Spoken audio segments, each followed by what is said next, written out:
तो नमस्कार, मैं डॉक्टर सुबोध जैन। आज हम लोग डिस्कस करेंगे क्लिकिंग साउंड्स ऑफ जॉ या जॉ क्लिक्स के बारे में। हम लोगों ने कई बार महसूस किया है ज़िंदगी में कि मुंह को खोलते समय कान के सामने वाले हिस्से में कई बार क्लिक का आवाज़ हमें सुनाई देता है, जो ऐसा लगता है कि दो हड्डियाँ, दो बोन्स आपस में रगड़ खा रही हैं। कई बार हम लोग इग्नोर कर देते हैं या कई बार कुछ लोग चिंता में भी आ जाते हैं कि ये वास्तव में क्या कारण है इसका, और क्या वास्तव में ये कोई बीमारी है या अपने आप ठीक हो जाएगी। तो जॉ क्लिक्स या क्लिकिंग साउंड्स या जॉ पॉप्स, जिस भी नाम से हम लोग पुकारें, हम आज डिस्कस करने वाले हैं।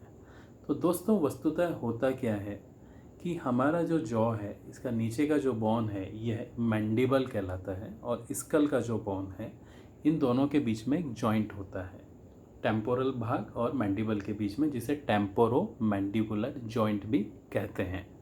This is also called as TMJ in short, temporomandibular joint. इसकी शेप कुछ इस तरह से होती है कि ऊपर का स्कल का भाग होता है और उसके नीचे ये मैंडिबल का हेड होता है, और ये इस तरह से मूव करता है। एक बॉल एक सॉकेट के अंदर है और मूव कर रही है। ये आपस में मांसपेशियों के थ्रू जुड़े होते हैं, मसल्स के थ्रू। एक सामान्य सी भाषा में हम लोग बात कर रहे हैं जिससे सब लोग समझ सकें। तो ये जो मसल्स होती हैं, इनकी एक प्रॉपर्टी होती है जिसे लैक्सिटी भी कहते हैं। जैसे इलास्टिक की एक प्रॉपर्टी होती है ना, इलास्टिसिटी, कि इलास्टिक को कितना हम लोग स्ट्रेच कर सकते हैं, कितना वो स्ट्रेच हो सकती है, रिलैक्स होती है। तो इसी तरह से मसल्स की लैक्सिटी होती है।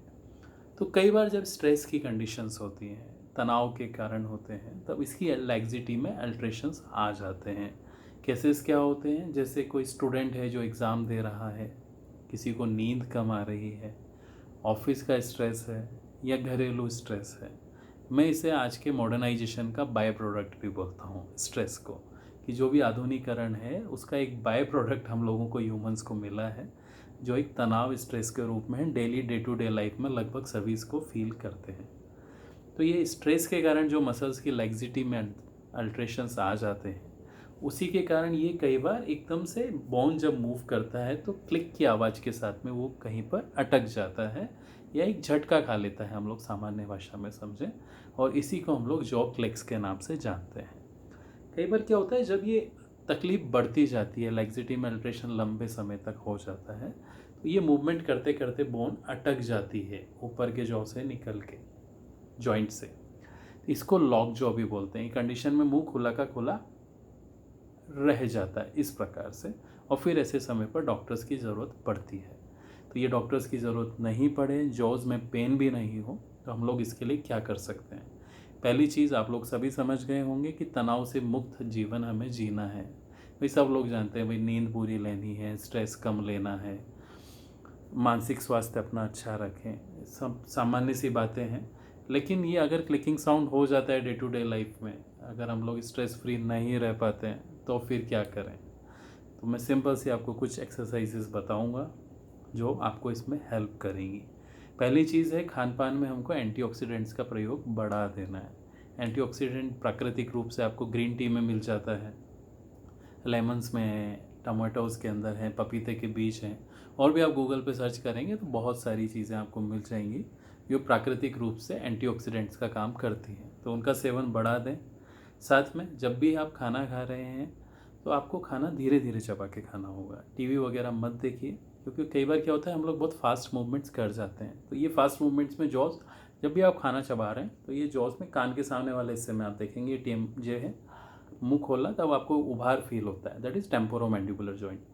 ठीक है, तो ये मसल्स का मूवमेंट खाना चबाते समय होता है। तो खाना खाते समय भैया केवल खाना खाओ, दूसरा काम मत करो, धीरे धीरे खाना चबाइए। अगर आपको क्लिकिंग साउंड्स आ रही हैं तो आप हार्ड बाइटिंग भी कम कर दें, जितना हो सके सॉफ्ट डाइट लें, फाइबर्स के साथ लें और धीरे धीरे चबाएं।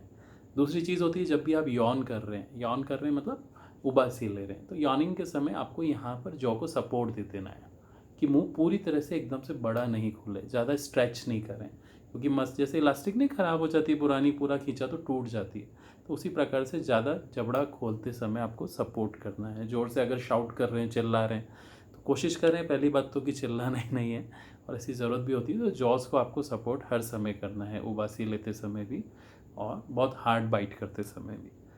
एक और चीज़ है कि गुनगुने पानी के अंदर कपड़े को निचोड़ के आप अपना टेम्पोरो मैंडिबुलर जॉइंट के ऊपर सेक करें। फिर उसके बाद दूसरी बार आप ठंडे पानी में कपड़ा निचोड़ के करें, मतलब हॉट और आइस कोल्ड फर्मेंटेशन आपको अल्टरनेटिवली करना है, लेकिन ये सूखा नहीं रहे, इट शुड बी मॉइस्ट। तो आप हॉट पैक और साथ में आइस पैक भी यूज़ कर सकते हैं। और एंटीऑक्सीडेंट आप ले रहे हैं, आइस पैक्स वगैरह आप यूज़ करेंगे, अल्टरनेटिवली मसाज कर रहे हैं हॉट पैक और आइस पैक से, और साथ में आपको अपना सपोर्ट करके रखना है जॉ को। अगर तकलीफ़ बढ़ती है तो पेन किलर्स का यूज़ आप कर सकते हैं अपने डॉक्टर की सलाह के साथ में। और साथ में जो कोई भी दंत चिकित्सक या टीएमजे का जो एक्सपर्टाइज है उनको आपको अपना एक बार कंसल्ट कर लेना होगा। तो स्ट्रेस फ्री लाइफ जीते रहें। लॉक जॉ को मैंने आज आपको समझाने की कोशिश की है सिंपल वर्ड्स के साथ में, और इससे कैसे बचना है वो भी इम्पॉर्टेंट है। तो मेन चीज़ आप समझ गए होंगे कि भरपूर नींद और तनाव मुक्त जीवन अगर आप जीते हैं तो इस तरह की परेशानियों से बच सकते हैं। तो इसी तरह से अटैच रहें। Thank you very much.